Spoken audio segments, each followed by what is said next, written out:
اعوذ باللہ من الشیطان الرجیم بسم اللہ الرحمن الرحیم۔ عزیز طالبات السلام علیکم۔ فرسٹ ایئر اسلامیت الیکٹیو میں بیٹا ہم اپنا پہلا چیپٹر ڈسکس کر رہے ہیں۔ ہمارا آج کا ٹاپک ہے توحید باری تعالیٰ۔ اسلامی عقائد میں سب سے پہلا عقیدہ توحید کا ہے۔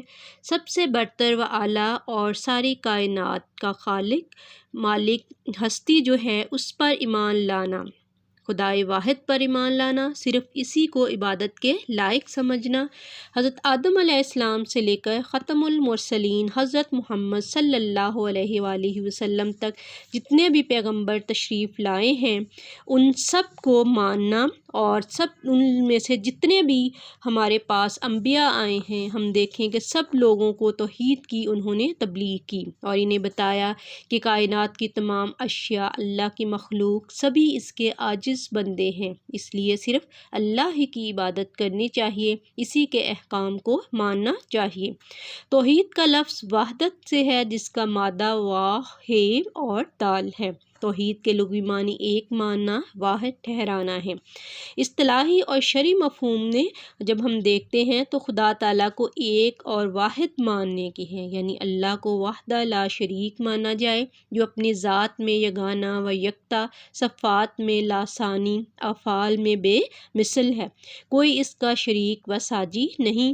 اس کائنات کا وہی تنہا مالک و خالق ہے، رب العالمین ہے، ازل سے ابد تک رہے گا، حی القیوم ہے، عیب اور نقص کی ہر بات سے پاک ہے، اپنی ذات میں کامل، ہر صفت کمال سے متصف ہے۔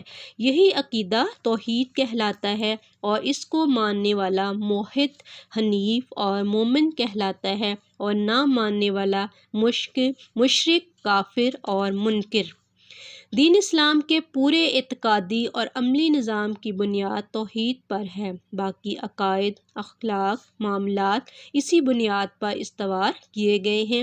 توحید یعنی کلمہ طیبہ لا الہ الا اللہ کا زبان سے اقرار، قلب سے اس کی تصدیق کو دخول اسلام کی پہلی اور لازمی شرط قرار دیا گیا ہے۔ جو چیز مسلمان کو کافر، ایک موحد کو مشرک اور مومن کو منکر سے الگ کرتی ہے وہ یہی کلمہ توحید ہے۔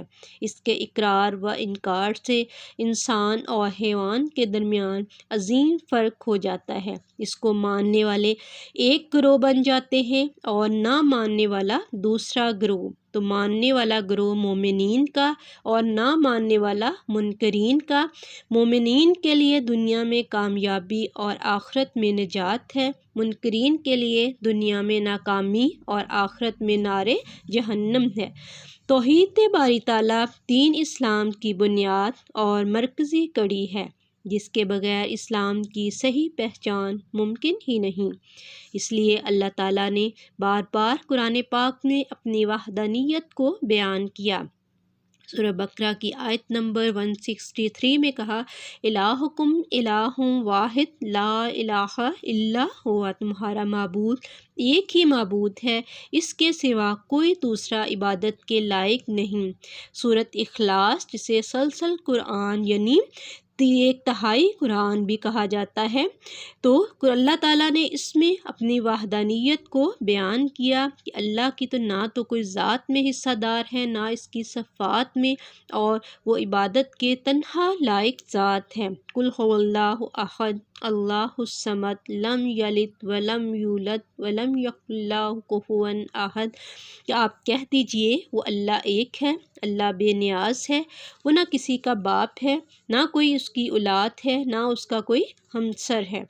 ہر دور میں انبیاء کرام نے اللہ تعالیٰ کی توحید کا پرچار کیا۔ ہم دیکھتے ہیں کہ اللہ کو ماننا مسئلہ نہیں ہے۔ ہمیشہ سے بیٹا آپ دیکھو گے ہر مذہب میں اور ہر دور میں ایولوشن یعنی ارتقائی پروسیس سے گزرتے ہوئے ہمیشہ انسان جو ہیں وہ رب مانتے ہیں، لیکن رب کس کو ماننا ہے اس میں اختلاف رہا ہے۔ یعنی اب وہ رب جو ہے وہ سورج ہے، وہ چاند ہے، وہ ستارے ہیں، وہ آگ ہے، وہ پتھر ہیں، وہ بت ہیں، یا پھر وہ بنانے والی ذات جو ہے وہ کیسی ہے۔ تو ہر نبی کی تبلیغ کا نقطہ آغاز ہی توحید تھا۔ وہ لوگوں کے افعال جو ہیں بعد میں درست کرواتے ہیں، سب سے پہلے آ کے لوگوں کے تھاٹ، نظریات، جس کو ہم عقیدہ کہتے ہیں، جو ہم ان کی فکر کی بات کرتے ہیں، ہمیشہ اس کی اصلاح کی کوشش ہوتی ہے۔ تو ہمیشہ انہوں نے اپنا نقطہ آغاز توحید سے کیا۔ اس کے باوجود جو قومیں اللہ کی ذات کے ساتھ شرک کی مرتکب ہوں گی، ان کے لیے پھر بار بار سخت وعید سنائی گئی۔ قرآن پاک میں بھی اللہ نے کہا کہ ان اللہ لا یغفر ان یشرک بہ، اللہ جو ہے وہ اپنے شریک کرنے والوں کو کبھی بھی معاف نہیں کرے گا، اس کے علاوہ جس کو چاہے گا معاف کر دے گا۔ رسول اللہ صلی اللہ علیہ وآلہ وسلم کی بے شمار احادیث ایسی ہیں جو توحید باری تعالیٰ کی اہمیت کو واضح کرتی ہیں۔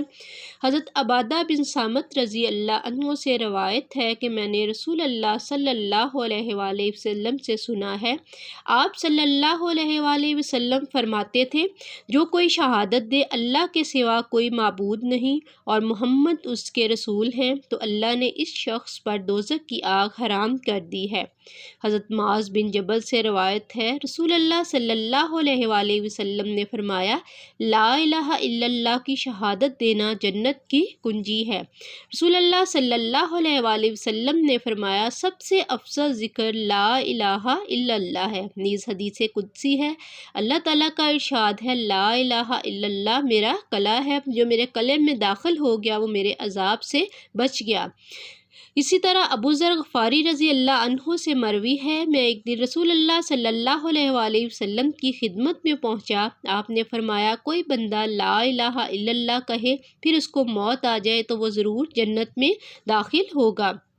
حضرت عثمان بن عفان رضی اللہ عنہ سے روایت ہے، رسول اللہ صلی اللہ علیہ وآلہ وسلم نے فرمایا، جو شخص اس حال میں مرا کہ وہ یقین کے ساتھ جانتا تھا اللہ کے سوا کوئی معبود نہیں، تو وہ جنت میں جائے گا۔ جب ہم دیکھتے ہیں کہ توحید کی اقسام، تو اس کو 3 اقسام میں ڈیوائیڈ کیا علماء اکرام نے، توحید فی الذات، توحید فی الصفات، توحید فی العبادات۔ توحید فی الذات سے مراد اللہ اپنی ذات میں ایک ہے، جیسا دوسرا کوئی خدا نہیں۔ سورۃ اخلاص جیسے ہم ڈسکس کر رہے ہیں پیچھے، قل هو اللہ احد، وہی خالق کائنات ہے، زمین و آسمان کی اسی نے تخلیق کی ہے، وہ اکیلا مالک الملک ہے، اس کی ذات کے سوا اور کوئی ذات، کوئی جنس ایسی نہیں جس کو ہم اللہ کی طرف منسوب کر سکیں۔ اسی طرح سے توحید فی الصفات، جس طرح اللہ اپنی ذات میں ایک ہے، اسی طرح اپنی تمام صفات میں واحد و یکتا ہے۔ مثلا اللہ کی ذات رازق ہے، اللہ خالق ہے، مالک ہے، مشکل کشا ہے، حاجت روا ہے۔ تو سورہ حشر کی لاسٹ آیات پہ ہم دیکھتے ہیں اپنے سارے صفاتی ناموں کا ذکر کیا، المالک، القدوس، السلام، المومن، المہیمن، العزیز، الجبار، المتکبر، سبحان اللہ عما یشرکون۔ اسی طرح اللہ تعالیٰ بار بار کہتا ہے کہ لیسا کمثلہ شیء، اللہ جیسی کوئی اور چیز نہیں۔ پھر اس کے بعد توحید فی العبادات، یعنی اللہ اپنی ذات میں جس طرح واحد ہے، یکتا ہے، اپنی صفات میں واحد ہے، اس کا کوئی ثانی نہیں، تو ان صفات اور کا تقاضا بھی یہ ہے کہ صرف اور صرف اس کی عبادت کی جائے، اس کے علاوہ کسی کو بھی عبادت کے لائق نہ سمجھا جائے۔ قرآن پاک میں اللہ نے کہا، میں نے جنوں اور انسانوں کو صرف اپنی عبادت کے لیے پیدا کیا، وَإِلَٰهُكُمْ إِلَٰهٌ وَاحِدٌ، تمہارا معبود صرف ایک ہی ہے۔ تو اسی طرح ہم اللہ کی ہی ہمیشہ نماز میں بھی اللہ سے یہی کہتے ہیں، إِيَّاكَ نَعْبُدُ وَإِيَّاكَ نَسْتَعِينُ، اے اللہ ہم تیری ہی عبادت کرتے ہیں، تجھی سے مدد طلب کرتے ہیں۔ توحید کی امانت سینوں میں ہے ہمارے، آسان نہیں مٹانا نام و نشاں ہمارا۔ تو اللہ تعالیٰ ہم سب کو توحید باری تعالیٰ پر قائم رہنے کی توفیق عطا فرمائے، آمین۔